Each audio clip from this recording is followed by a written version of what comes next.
Some people only discover who truly loves them when they're seconds away from dying, and that's exactly what happened to Bradley. A respected businessman, luxury home, enviable marriage, until he realized his wife was cheating on him with his own brother. But the affair wasn't the worst part. The plan was even filthier. Kill Bradley, stage a robbery, cash in millions from the insurance, and disappear with the lover. What she didn't expect was that he'd survive and come back. Not to forgive, but to expose everything. He was thirsty for revenge. Get ready, because this story will make you question even those who swear they love you while handing you your morning coffee. Bradley was the kind of man many respected but few truly knew. A successful entrepreneur, owner of a company valued at over $40 million, living in a luxury home in Atlanta with a wife the world believed to be perfect. Rachel, beautiful, classy, with an easy smile and a sweet voice that charmed everyone around her. From the outside, it looked like a modern fairy tale. But fairy tales written in blood and ambition always end badly. And it all began to crumble the day Lucas came back. Lucas, the younger brother who had disappeared for years, returned with the face of a reformed man and the line, "I need a fresh start." He was just another fraud disguised as family. He didn't come back for love. He came back for opportunity. And Rachel no longer smiled at Bradley the way she used to. But she smiled a little too much at Lucas. First in the corners of the house, then in the corners of the soul. And the worst part, Bradley, always too busy chasing goals, didn't see it. Or maybe he did, but chose not to. The signs were everywhere. Lingering glances, smiles exchanged at the wrong time, touches that seemed innocent, but weren't. Rachel started disappearing without explanation. Lucas, who claimed to be rebuilding his life, spent far too much time there. The atmosphere changed whenever Bradley walked into the room. Lightness turned into tension. His presence felt like an intrusion in a space that no longer belonged to him. And if you've ever felt that, you know, there's no pain worse than realizing you're the outsider in your own home. Rachel still made dinner, still said, "I love you," still lay beside Bradley. But that wasn't love anymore. It was an act. And when love turns into a performance, the ending is always tragic. Bradley wasn't stupid. He just trusted too much. And trusting too much in the wrong person is like handing over the safe's password and expecting no one to touch the money. Rachel didn't want to be a wife anymore. She wanted to own everything. And Lucas? He only wanted what he never had, what belonged to his brother. While Bradley was working, the two of them were plotting. While he was closing deals, they were opening doors, one after another, for what was coming next. The perfect house was just a shiny wrapper around something rotten. And you know what happens when a story is built on lies? It collapses. But not all at once. First comes the crack, then the silence, and finally, the blow. And here, the blow was just beginning to take shape. Bradley thought he was in control of his own fate. But at that point, the person writing the script of his life was the one sleeping beside him. And when the person who says, "I love you," is also the one planning your downfall, there's no turning back, only free fall. But even at rock bottom, there's still a chance. And he didn't know it yet. But the hole was about to get even deeper. Rachel didn't just fall into Lucas's arms. She dove. And dove knowing exactly what she was doing. Danger thrilled her. The adrenaline of betraying Bradley right under his nose gave her a twisted sense of power. And Lucas? An emotional parasite who only needed a spark to set everything on fire. When the two of them were together, it was like the outside world didn't exist. Bradley's wife and brother became partners in crime. And lovers. The line was crossed. There was no going back. Between kisses, they discovered what really united them. Ambition. Rachel dug through documents, statements, wills. She found Bradley's life insurance policy, worth $12 million, naming her as the sole beneficiary. That's when it clicked. They didn't need to run. They just needed to erase Bradley from the map. With him gone, they wouldn't just be free. They'd be millionaires. The doubt became an idea. The idea became a plan. And the plan became a murder script. Rachel led the entire scheme. She didn't want to leave a trace. She wanted something clean, no blood on her hands, at least not visibly. She convinced Lucas that Bradley was the only thing standing between them and a life of luxury, told him he deserved it, that it would be quick. "It'll look like a robbery," she whispered. "An accident. Nothing linking us." And Lucas, weak, lost, blinded by desire, agreed. Not because of the cause, but because of the promise of fortune. The kind of promise that has killed a lot of people. They chose the place. A remote cabin, completely off the grid, where Bradley used to go to relax. The excuse was perfect. A quiet family weekend. There, far from everything and everyone, the plan would unfold. Rachel would take care of the alibi. Lucas would handle the rest. She, cold as marble. He, unstable like gasoline next to a match. But together, dangerous. And the closer they got to execution, the more convinced they were that nothing could go wrong. In the days leading up to the trip, Rachel played the perfect wife again. Breakfast in bed, over-the-top affection, a new dress, a smile that almost sold the act. Bradley, worn down by routine, didn't suspect a thing. He had no idea he was being led like cattle to the slaughter. And the worst part, he trusted the two people who had already signed his death warrant. They wanted to kill, but slowly. They wanted him to trust, wanted to see him smile, before he died. But what Rachel and Lucas didn't know, and this is what makes the story even more intriguing, is that every plan, no matter how perfect it seems, has a flaw. One overlooked detail, one piece that doesn't fit, and when that piece shows up, everything collapses. They just didn't know yet that Bradley wasn't the kind of man who dies easily. The plan was simple, a weekend getaway to a cabin in rural Georgia, far from any neighbors, cell service, or witnesses. Bradley didn't even hesitate. He trusted Rachel so blindly that he didn't bother to ask why the surprise. He thought it was a romantic gesture, maybe a way to rekindle their lost spark. He had no idea he was being taken to his own execution. A man used to signing million-dollar contracts couldn't see he was signing his own death sentence. They arrived at the cabin late in the afternoon. The atmosphere felt off, but Bradley chalked it up to exhaustion. Rachel was eerily calm. Lucas arrived an hour later claiming he'd been invited to surprise them. That should have been the red flag. But Bradley, relaxed and unsuspecting, smiled and cracked open a beer. What he didn't see was the glance exchanged between the two of them. A look that said, "Tonight's the night." The kind of look only people with filth in their hearts know how to hide. That night, as the fireplace crackled and wine was poured, Rachel stepped out to get more firewood. Lucas saw his chance.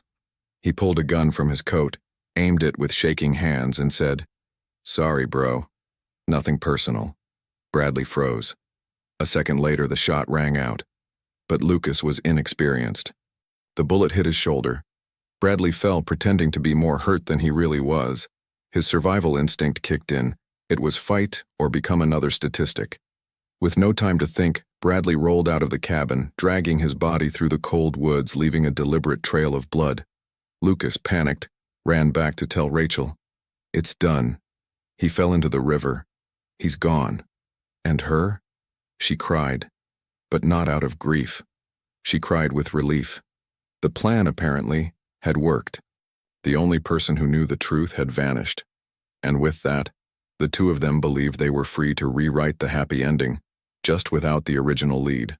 What they didn't count on was the unbreakable strength of someone who has everything to lose, and still chooses to fight. Bradley was rescued by an old friend, Noah, a former soldier and survival expert. One of those people you haven't seen in years but who show up at exactly the right time. While Rachel and Lucas celebrated in silence, he was being treated, getting stronger, and more importantly, planning. Because surviving isn't enough. Sometimes you need to be reborn, with a thirst for justice. The next day, local papers reported the disappearance of a businessman in a rural area. Rachel gave interviews, Lucas posted morning messages, and the world bought it. But Bradley wasn't dead, he just looked like it. And what comes next, you'll see, belongs on the big screen, because some people try to bury a man and forget that some men were made to rise. Bradley didn't just survive, he was reborn. With stitches across his body, a sling on his shoulder, and his pride shattered, he stared at the ceiling in Noah's house, deep in rural Alabama, repeating the same phrase. They're going to pay. It wasn't blind rage. It was focus. It was calculation. The kind of cold fury that only appears when you realize you were betrayed by the one who slept beside you. He didn't want revenge for revenge's sake. He wanted something greater, to destroy them with the same elegance they used to betray him. While Rachel began spending the insurance money in silence, Bradley tracked every move. He found out she had already transferred $1,700,000 to a joint account with Lucas. They bought a new car, a beach house. But the most interesting part? They were rushing, acting like two thieves who knew their time was limited. And they were right, because with the help of Noah and a private investigator named Marcus, Bradley began to put the pieces together. But this time, from the shadows. Marcus was discreet, methodical, and had a unique talent for tracking down even bad intentions. He dug through accounts, tapped into calls, tracked movements, all without raising suspicion. Bradley, meanwhile, pretended to be a regular guy. New name, new appearance, no social media. He knew that to win this game, he couldn't play fair. He had to understand the rules of filth and use them against those who live in it. And with every new clue, the plan took shape. Rachel started receiving anonymous notes, first in her car, then at home. The truth has a date. Simple, sharp phrases. Lucas thought it was someone from the old company trying to blackmail them. Rachel, more intuitive, felt a chill. Something in her gut said it was personal, intimate, like someone was laughing, very close. And that's the cruelest thing about paranoia. It doesn't need to be real to destroy you. It just has to seem possible.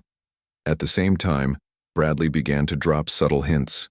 An unsigned email, a post with a cryptic reference, a watch he used to wear mysteriously appearing in a viral photo. Nothing obvious, but just enough to make Rachel lose sleep and Lucas snap over every little thing. They still had the money. But peace? That was vanishing fast. Because when you build your life on crime, every shadow feels like a sentence. Bradley didn't want just legal justice. He wanted exposure. He wanted to see the two of them consumed by their own ambition. And every move he made was strategic, calculated like a CEO planning a hostile takeover. Only this time the assets were memories, betrayals, and evidence. And the targets? Two traitors who thought they had won. Their biggest mistake? Forgetting to check if the dead man was really dead. Rachel had always been good at pretending. But even the best actors lose control when the script slips from their hands. It was during a routine morning, while reviewing some bank documents, that she noticed something odd. A contested signature. The notary's office claimed Bradley had revoked the will weeks before the accident. That didn't make sense. Or maybe it did. She tried to ignore the alarm bells, but Lucas was already spiraling for other reasons. Paranoia wasn't just knocking, it had kicked down the door. Lucas began suspecting everything. He saw a man who looked like Bradley at a gas station and turned pale. Started sleeping with a gun under his pillow. Began snapping at Rachel. Accused her of being too jumpy, too nervous. She in turn began to fear he might crack. That one slip could bring everything down. And when a couple is united by crime, any tremor becomes a storm. They didn't love each other. They tolerated each other. And even that had an expiration date. Then came the video. A flash drive, dropped anonymously at Bradley's former company, containing footage from a hidden camera no one knew existed. In it, Lucas was seen pulling the gun. Rachel, in a previous scene, was laughing just moments before the ambush. The video had no sound, but it didn't need any. The image said it all. Within 24 hours, the footage was circulating through forums, private groups, and, inevitably, in the hands of the media. The question on everyone's mind, is Bradley alive? Rachel panicked, tried to deny it, claimed it was fake, said she had no idea what it was. But the more she spoke, the deeper she buried herself. Lucas wanted to run, but realized the police were already tracking his every step. Friends began cutting ties. Lawyers stopped answering calls. Even the investors who inherited Bradley's business walked away. They weren't just being exposed. They were being abandoned. Like toxic waste nobody wanted to touch. Trying to regain control, Rachel hired a forensic expert to discredit the video, but it was too late. Bradley had more, a lot more, Bank records, recorded conversations, screenshots, photos. But the most painful evidence hadn't even been shown yet. He wanted them to feel the walls closing in. He wanted them to experience the terror of what if, because sometimes doubt is more destructive than the truth. And now, every night was torment. Every knock on the door a possible collapse. Their world, built in a rush on betrayal and blood, started to shake. And at any moment, it could collapse for good. What they didn't know was that the real earthquake was coming. And it wasn't coming from underground. It was coming from center stage.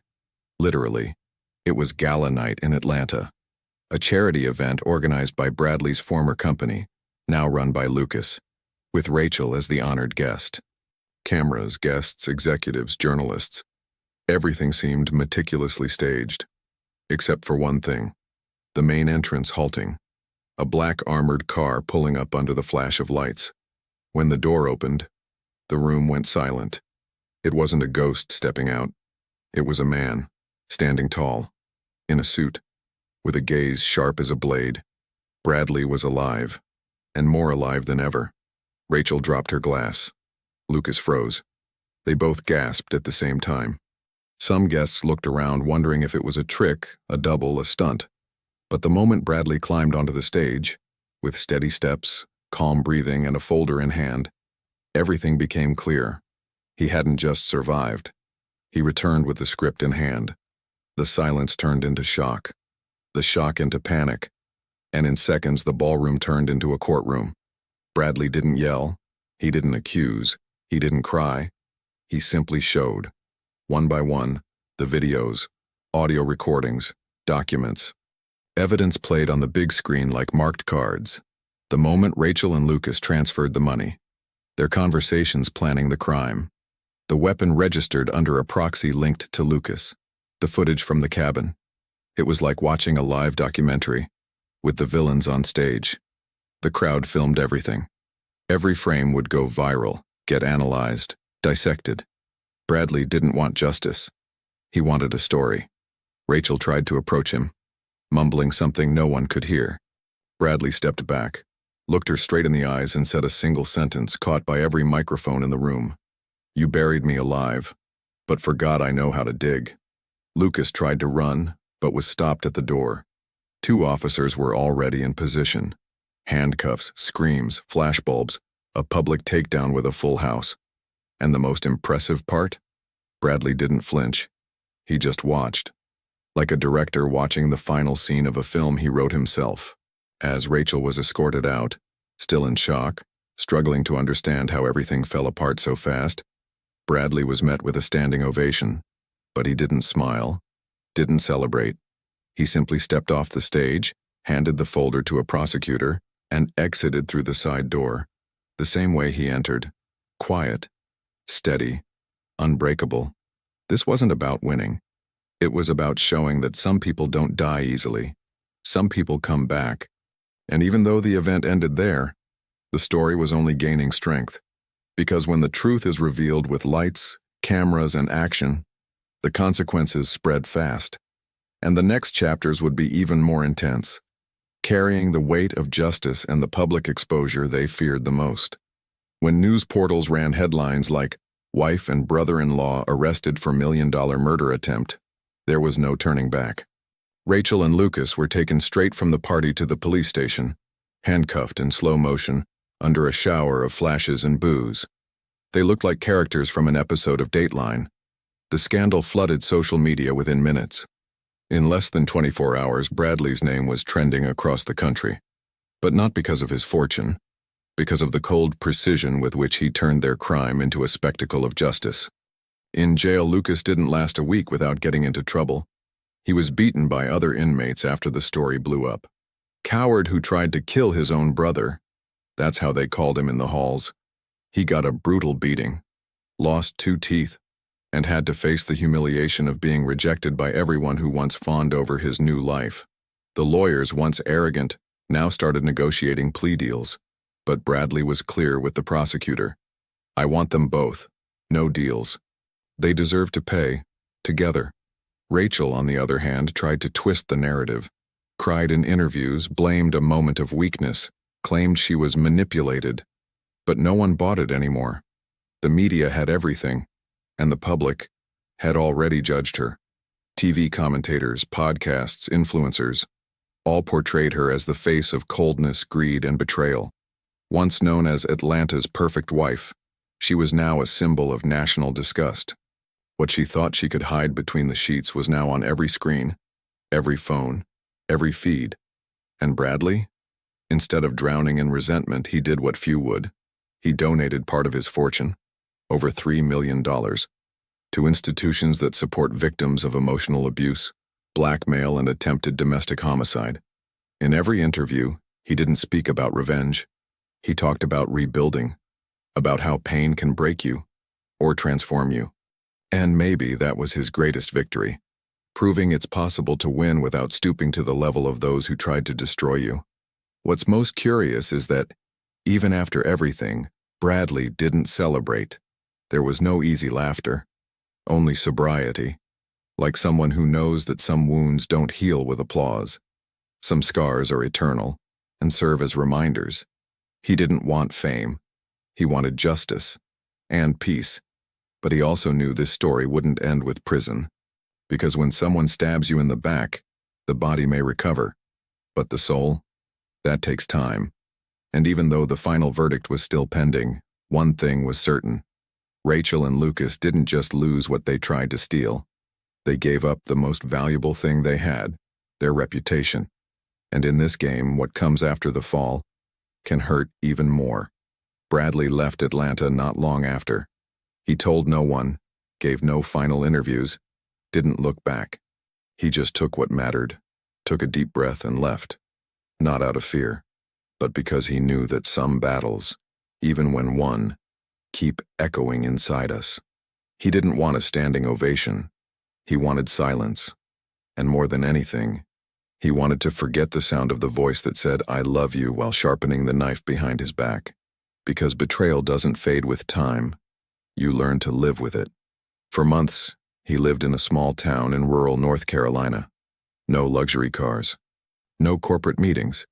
Just routine, simple coffee and long walks. It was there that he began to understand something. Most people live as if loyalty were eternal, but forget that humans change. And when they change with ulterior motives, there's no warning. Today, when he hears someone romanticizing love too much, he just gives a knowing smirk. Because he knows, sometimes danger comes disguised as affection. Rachel spent most of the trial in silence. Lost weight, lost her posture, lost her glow. But the cruelest loss was her own image. Inside the cell, without makeup, without compliments, without control, she finally faced what she had become. And maybe that was the only truth left to her. Seeing herself for what she really was.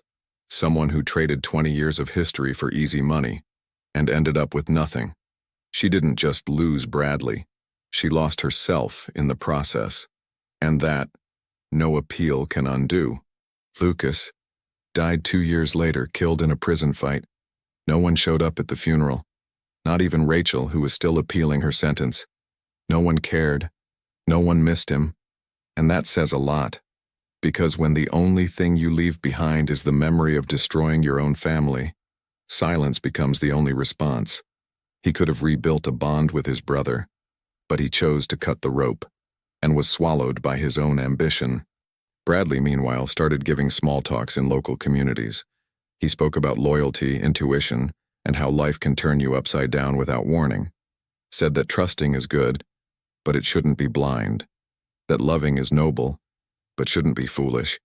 And that if one day you find yourself caught between truth and illusion, choose truth, even if it breaks you. Because building anything on a lie is like digging your own grave with your bare hands.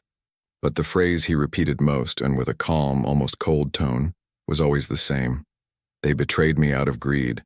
I survived through strategy. There was no pride in it, just a fact. And maybe, if you look closely around, you'll notice. A lot of people are smiling, with a knife hidden behind the curtain, just waiting for the right moment to strike. Bradley almost lost his life by trusting the wrong person. And are you sure who's by your side? Betrayal doesn't start with a blow. It starts with a detail you chose to ignore, a look that comes at the wrong time, a disappearance with no explanation. If this story made something click inside you, subscribe to the channel, turn on the bell, like the video, and share it with someone who needs to open their eyes. Because here, every story reveals more than it seems and protects those who stay alert.